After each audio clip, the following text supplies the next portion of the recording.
Je m'appelle Serge Azialé, alias Serraz, journaliste, écrivain et grand passionné de l'industrie du divertissement.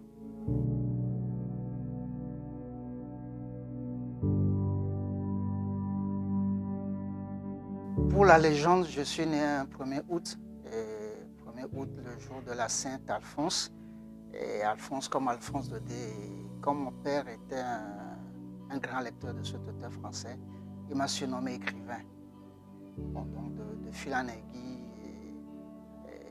j'ai pris cela au mot et j'ai commencé par écrire des petits textes au collège, surtout qu'on avait un professeur de français qui nous incitait à écrire des poèmes et autres choses. Après, je me suis tourné vers les textes de chansons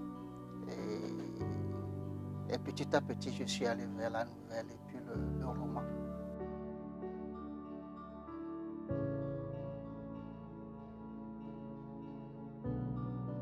Bon, il faut avouer que très tôt, j'ai commencé par lire,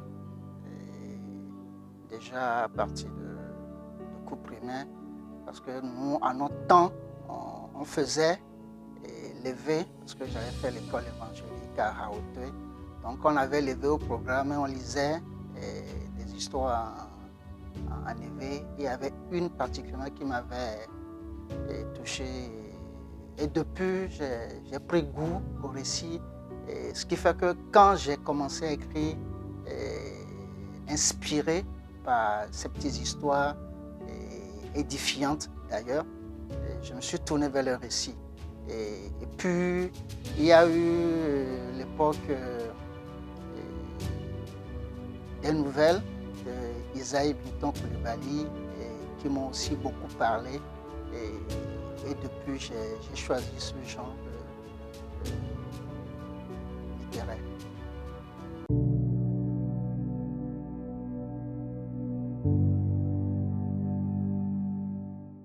Bon, il faut avouer que quand je suis tombé dans la soupe, je me suis senti comme un poisson dans l'eau. Et de fil en aiguille, j'ai compris que je ne pouvais pas faire autre chose que d'écrire. Et dès que j'ai fini avec mes études universitaires, je me suis engagé à fond dedans. J'ai fait un peu d'incursion au niveau du journalisme. Toujours est-il que c'est l'écriture, des textes de chansons pour des chanteurs et puis un peu de scénario. Ce qui fait que depuis, je suis dedans à fond et je me consacre entièrement à l'écriture.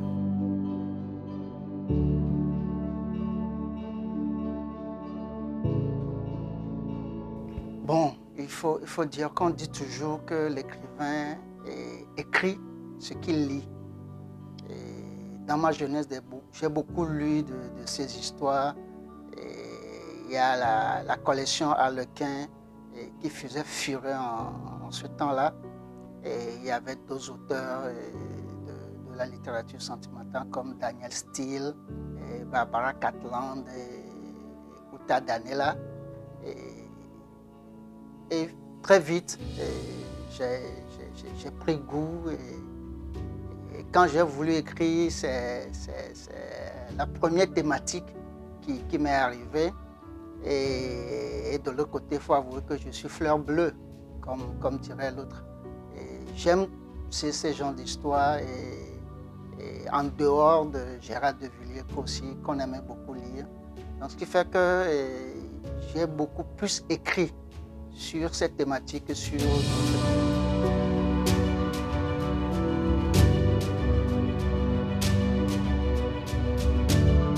Bon, là, c'est toujours mon papa. C'est vrai que sous nos cieux, parler ouvertement de sexualité avec ses enfants n'a toujours pas été évident. Mais notre papa avait trouvé une formule qui a marché. Parce que bon, comme il nous avait inscrit à la bibliothèque, et il savait qu'on aimait lire, il achetait de ces livres sur l'éducation sexuelle qu'il mettait à notre disposition. Donc c'était un peu une éducation par livre interposée. Et ça m'a aussi forgé. Et quand j'ai voulu embrasser le journalisme, il s'est fait que le premier organe de presse qui m'a accepté, c'est le magazine Estase, qui était dans le même schéma, l'éducation sentimentale et sexuelle. Et voilà comment j'en suis arrivé à me spécialiser dans ce domaine.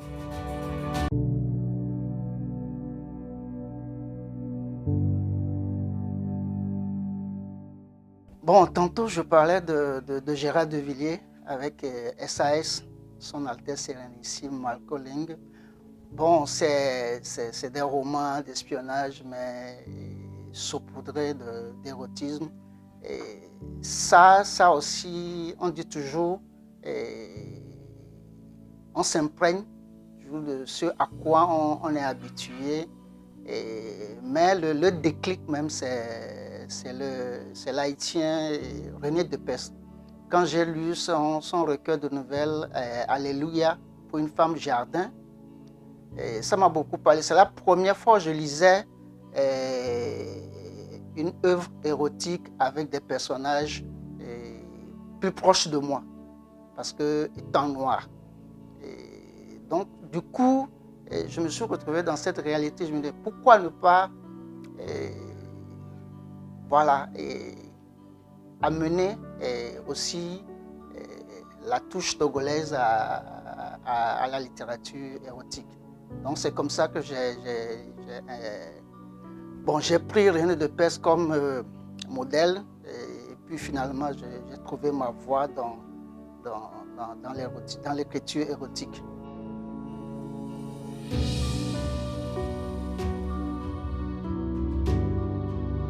Bon, Zambo, tantôt je disais que je suis très passionné par l'industrie du divertissement.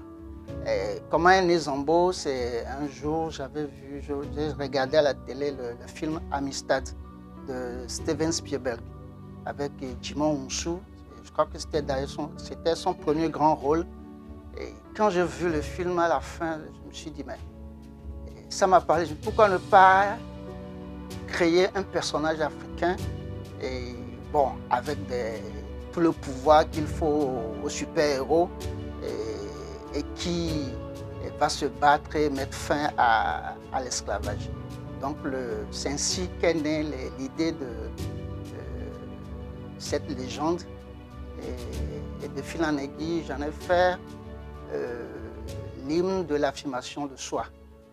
Parce qu'on voit qu'au départ, Zambo était un handicapé. Mais à force d'y croire, il a fini par surmonter cet handicap et s'affirmer comme le sauveur de l'Afrique, entre guillemets.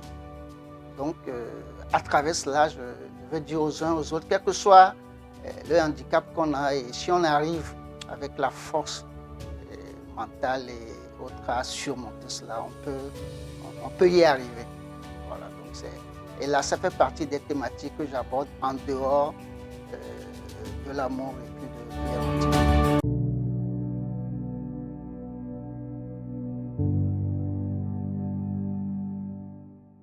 Bon, au finish, moi, je prends toujours tout récit comme un puzzle. Et on doit toujours chercher les pièces qui s'engendrent les uns dans les autres pour arriver à constituer l'image dans sa totalité, comme le récit.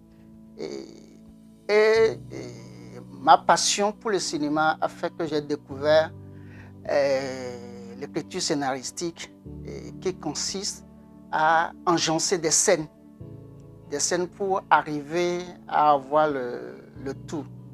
Donc, au lieu de prendre un personnage et de vouloir créer une courbe, je pars toujours de scène. Si ça arrivait, bon, si on faisait abstraction de ceci et de manière à créer le suspense et dès le départ à donner une fausse piste au lecteur et à la fin mettre la personne devant une fin inattendue ou bien un dénouement inattendu, comme cela se fait souvent dans les films américains.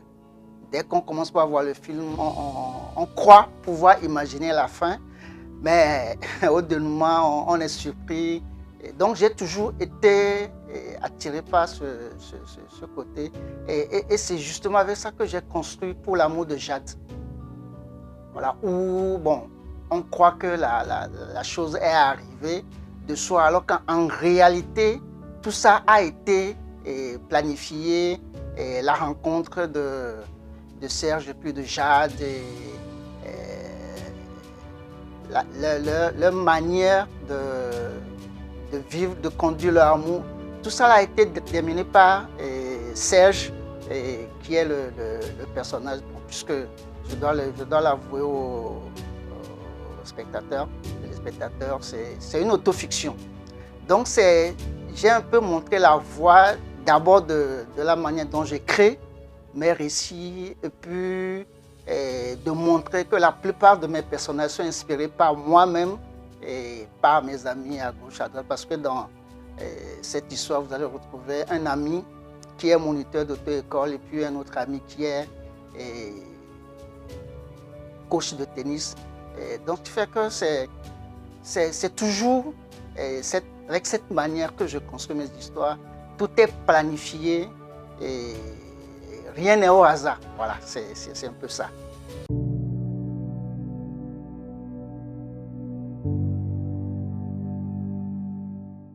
Oui, je confie.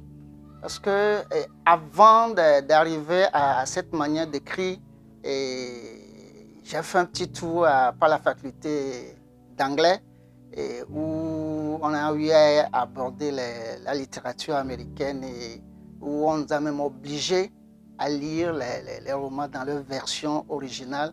Et ça a apporté quand même un plus à ma manière d'écrire, et c'est tout à fait. Et quand j'ai découvert l'école américaine, je m'y suis plongé.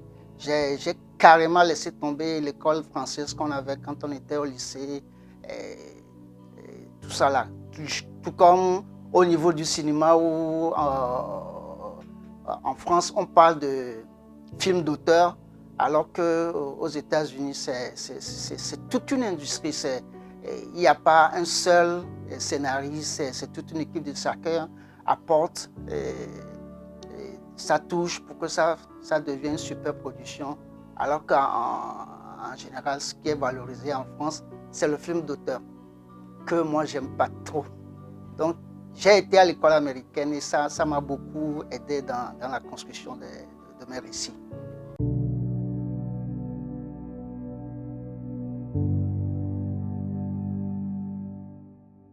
Bon, comme tu l'as si bien lu, de l'autre côté, Zambo, c'est quoi? C'est de montrer les forces avec lesquelles on peut arriver à surmonter notre handicap, mais aussi les faiblesses qui peuvent nous freiner. Parce que quand on se réfère à l'histoire de l'Afrique, et c'est toujours d'actualité, tout est question de trahison. D'abord, trahison par rapport à la terre même, et trahison entre enfants de cette terre-mère. Pour référence, je ne vais donner que Béhanzin, qui a été trahi par son frère, et jusqu'au jour d'aujourd'hui, c'est cette faiblesse nous suit toujours. Si on se réfère aux grandes orientations qui a failli remettre l'Afrique au devant de la scène, il y a toujours une histoire de trahison qui fait que voilà, tout ça là est freiné, ralenti, et c'est toujours remis en question. Donc, il faudrait qu'on en arrive ensemble à avoir ce patriotisme, ce sang panafricaniste pour qu'il n'y ait pas de ce genre de trahison, parce qu'on le dit souvent chez nous, ne comme fima saoa un peu fima telo. Donc ce qui fait que s'il y a toujours des frères qui trahissent d'autres, on en sera toujours à ce stade. il faudrait qu'on soit comme d'autres peuples qui sont tellement soudés que même si tu passes par X pour avoir Y, tu ne le peux pas. Voilà. Donc c'est un peu la vision que moi j'ai au-delà de la simple légende que j'ai écrite.